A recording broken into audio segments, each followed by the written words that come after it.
Ben Pierce had said, poor risk management will empty a building faster than good marketing will fill it. And so just kind of taking that concept and identifying what needs to happen as people are coming and going into buildings and how you can protect the residents as well as the staff. Welcome to Season 7 of Bridge the Gap, a podcast dedicated to informing, educating, and influencing the future of housing and services for seniors. Powered by sponsors Accushield, Align, Nick Map Vision, ProCare HR, Sage, Hamilton Captel, ServiceMaster, The Bridge Group Construction, and Solinity, and produced by Solinity Marketing. Welcome to Bridge the Gap Podcast, this senior living podcast with Josh and Lucas. We are in Atlanta, the headquarters of Accushield, right? This is where the headquarters is, right? And we've got one of Accushield's very own. We got Peggy White on the show today. Welcome to the program. Some people want to, when they hear the topic of risk mitigation or risk management, a lot of people just want to be like, they just want to cover their ears and say, I don't want to think about this. I don't want to talk about this. But then there's a whole nother group of people that actually have to deal with this on a day-to-day basis, and a large group of our audience. And they're saying, no, we cannot ignore risk management and senior care. And it's just such an important topic. And there's so many different tools and resources that every operator, of all the hats they have to wear and all the stuff they have to juggle, risk management is one that cannot get left unchecked on a consistent basis. And our listeners know Accushield has been a long time supporter of Bridge the Gap and has been a big force in helping us underwrite the cost of bringing this free content every single week. So we're very, very grateful and also very excited to have you, Peggy, onto the show. So risk management, this is something that is obviously near and dear to your heart. You're head down in the weeds on this every single day. So I'm excited to pick your brain and what our listeners will gain from this. So lead us down the risk management, risk mitigation path. As you said, not something that's super exciting to talk about, but really, really important. And there was a quote that I want to read because I just think it's kind of impactful. Ben Pierce had said, poor risk management will empty a building faster than good marketing will fill it. And so just kind of taking that concept and identifying what needs to happen as people are coming and going into buildings and how you can protect the residents as well as the staff. And so that's part of our mission. It's always been that safety and security component. We feel that obviously coming out of the last couple of years, being able to identify why people are there, who they're seeing, whether they should be there, is a really important part of every senior community. I think a lot of providers were forced over the last 4 or 5 years during the pandemic and COVID to track who was coming in because of natural reasons and infection control and things like that. It sort of forced our industry into doing things that we probably should have been more aggressive on in the beginning. But it's been probably as we're past that, getting past that, it's real easy to go back to and relax and maybe let our guard down a little bit. So what are you seeing some of the trends and things that operators are concerned about that they're seeking to address? How are you helping them address these issues on the topic of risk mitigation? So there's probably one of the more important things is being able to identify that people have somehow signed in, whether it's signing in at a kiosk or signing a guest book, but being identified as to why they are there.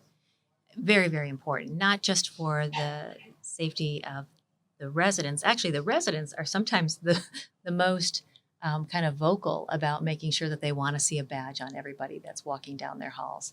But also for the enterprise, the owners and the operators to know who's in the building, if there's some kind of trends going on. Has there been an increase in home health coming in or hospice in the building? Knowing why somebody's there is really important. Also, conversely, knowing if somebody hasn't been in to visit certain residents is also a really helpful thing for an operator to be able to identify. So, and one other part that's happened a lot, probably within the last year, we've seen the most of this, is where enterprises are asking for consents and waivers to be acknowledged when people come in. Let's say that they're a third-party care provider and they are coming in first time to the building. They may want them to sign a waiver or a consent. Self-employed, third-party care providers, these are all being included in that. Along those lines, I'm assuming there are so many data points that you can also collect because this digital system, knowing who's in your building, the frequency of the visits, what organizations, and even understanding what kind of credentials do those organizations have as they're entering your system. Um, Outside of just the residents, I would imagine families, this is a huge thing. I think most of the senior living providers here, we're at the Interface Conference in Atlanta, as I'm talking with many operators. A good portion, if not almost all of the operators, have assisted living and memory care type of communities, as well as more independent settings. But they're primarily telling me, they're marketing to the adult sons and daughters that are placing their most valuable asset, which is their loved ones, many times their mom, their dads, their aging parents, into these communities. And I've talked with so many providers here because you're right. You made that quote earlier. We spend so much time in marketing our services, our amenities, the excellent work our staff, our teams do, our food, and all these things. But oftentimes, when you survey the families and you find out, well, what really caused you to choose our community? A lot of times it comes down to trust. And to build trust and to keep trust, I think a simple ingredient of knowing who's in your community is such a critical piece to that. So I'm curious that as you're collecting this data, are there certain reports and things that operators are able to provide to the various stakeholders? And as we move more into everybody's talking about value based care, do you think this is going to be even more valuable data and why? You're right. I am the daughter of a parent in a senior living community, and safety is very, very important to me as well. And so being able to have that peace of mind that the community she's living in is taking that really seriously and that she is protected, and it makes me feel a lot better.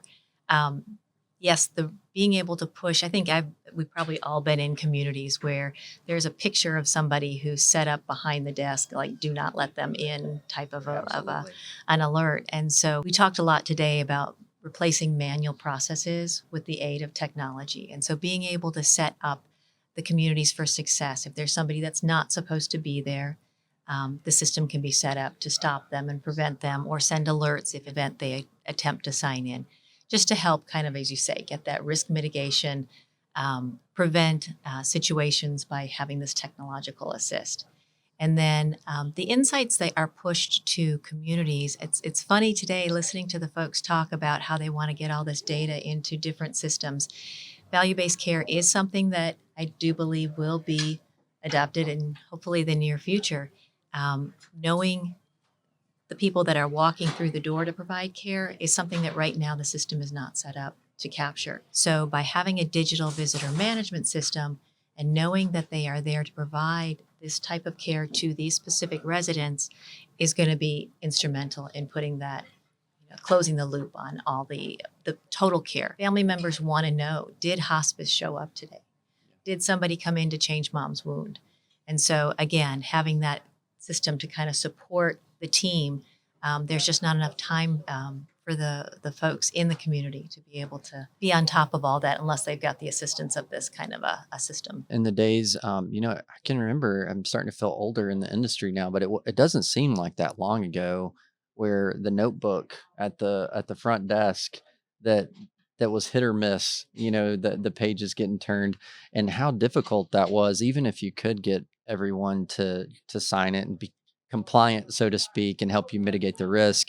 Um, to even be able to peruse through and figure out who those people are, even if you could read the writing.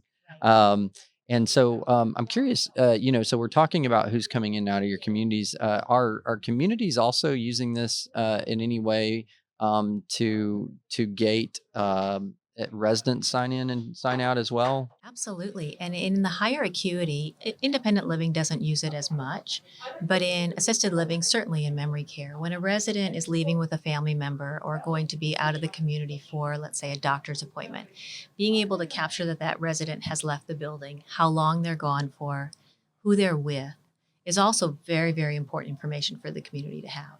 And so they can then track through, in our situation, a digital method where they're able to see who's out of the building right now. Obviously, very important in the event of an emergency, and if you have to do an evacuation, knowing who has signed out for the last couple of hours is also important. And also talking about credentials, we have a number of our communities that are also extending kind of that credentialing into a more complete, rather than just signing somebody in. You can either do a driver's license scan to verify their identity. You also may want to have credentials. There's a group, Arbor Company actually does a full credentialing of all their third-party care providers, including a criminal background check. So if somebody's walking down the residence corridor to go provide care to a resident, knowing that that person has a clear criminal background check is a huge peace of mind to not only the families, but obviously everybody in the community. One of the things I have loved, we're blessed here at Bridge the Gap for years. I think this is our 8th season. It's hard to believe. We've had partners like Accushield with us for years, making everything that we do, this information, the education possible to the industry. But one of the things, I just saw your CEO here walking the halls. I think one thing you all do really well is you're never satisfied with, hey, we've got this service, we've got this product, and we're pushing it out here. But I mean, the number one question and conversations I'm hearing and overhearing when I'm seeing and interacting with you all is, what do you need to be better? Is what you're asking operators. What can we do for you? What's keeping you up at night? What challenges do you have? I mean, Charles just asked me that question as an operator. He's like, "What's keeping you up right now? What in these communities you're acquiring?" And so I have such an appreciation for that, so that you guys have really become a partner to the industry and adapted tools, resources, and the thought leadership that you have and channeled that into being a true partner for the industry. So with that said, can you give us any teasers? Because you're talking to a lot of operators. I think that's kind of your day job, right? And talking to some of the biggest influencers in the industry and what's keeping them up at night. So how is that informing what you're doing and shaping your product to be? Is there any forecast for where you're going as a company? We actually have quite a few exciting things on the docket that are coming out. One thing that we did a local, participated in a local event at a community. It was Glamorous Grandma's Day. And they got all dressed up and we helped them with makeup and hair, and they put on fun clothes and did a runway show for the rest of the residents. And so a group of our team was over there, including Alan and Charles, and took every opportunity to talk to the resident care director. What are the things that are really going to be helpful for you? Something that they were able to share, and we've heard from a number of other partners, is that as somebody does come in, let's say from a third-party provider, any notes regarding the visit is usually going down on a piece of paper, getting thrown into a binder, thrown into a filing cabinet, and usually very infrequently referred back to. Obviously, it could be very important information into what's happening with the resident. So being able to capture that digitally and put that back in association with the visit and having the data pushed to the appropriate locations is definitely one of our top priorities. And then the second thing that I'll mention is, we all talk about how labor is an issue. A couple people today were talking about how important it is for volunteers. And so the pandemic kind of put a big halt on a lot of the volunteers that were coming into communities. Well, Accushield has captured millions of people that have come into communities as volunteers over the years. And so helping to kind of create a program that's going to be helping to facilitate matching residents that are in need of social visits with the volunteer networks. And Accushield has a number of different ways in which we're going to be able to help with that.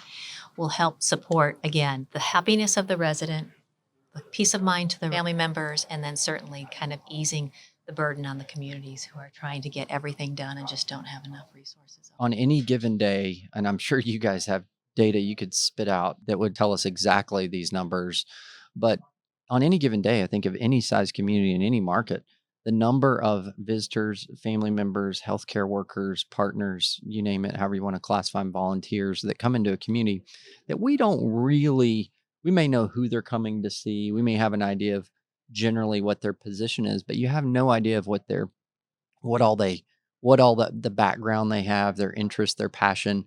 And I can only imagine a future where when you really understand, the more you understand about who's in your community and can better communicate with them, what an opportunity, as you said, for volunteers, potentially opportunities. I can only imagine even to potentially fill positions, just opportunities. And I think of every single person that comes in, not only controlling that from a risk mitigation, but just the opportunity to touch those people with communication points. What a valuable resource that is, and it's great work that you guys are doing there, Lucas. I know you get to see tons of communities all over the country as you're repositioning communities and assets. I know you're seeing a lot of Accushield across the country. I do. I get to personally sign into many, many Accushields, and You guys let him in? I know it's Oh, wow. sometimes. Yeah, I'm just waiting for like a band. Charles's face comes up laughing at me or something. Gotcha. As I'm touring communities and we're there with our teams, and oftentimes we're kind of doing some inspections, so to speak.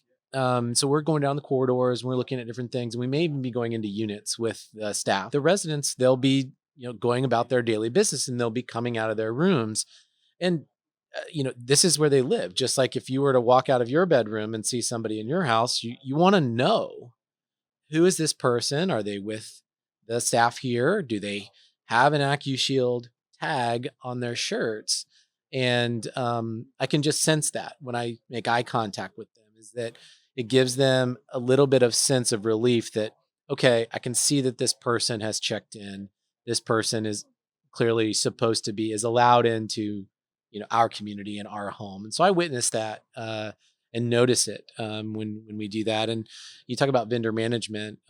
It's a big piece of, even for our construction teams that have multiple subcontractors and vendors that come into the building. It's actually a big part of how we maintain protocols and safeties to make sure that we are maintaining that level of expectation for our client, which is obviously the operator of the communities. It's a great conversation. Risk mitigation, risk management, not often very fun to talk about, but it's a necessary thing to talk about. And it's very valuable for you, Peggy, to come and onto the program and have this discussion. So for our listeners that are taking notes, I can sense that there's probably people listening going either yes or amen, or, hey, you forgot to mention, something like that. So we'd love to hear from our listeners. LinkedIn's a great place for that. And also on our website, btgvoice.com, but we'll put all those links in the show notes, and a link to Peggy, and obviously Accushield is one of our premier sponsors. Their contact information, logo, and links are always on our program. So Peggy, thank you for your time today. Another great trip to Atlanta and a great round of podcasts. And for our listeners, please do go to btgvoice.com, download this content and so much more. And thanks for listening to another great episode of Bridge the Gap. Thanks for listening to Bridge the Gap podcast with Josh and Lucas. Connect with the BTG Network team and use your voice to influence the industry by connecting with us at btgvoice.com.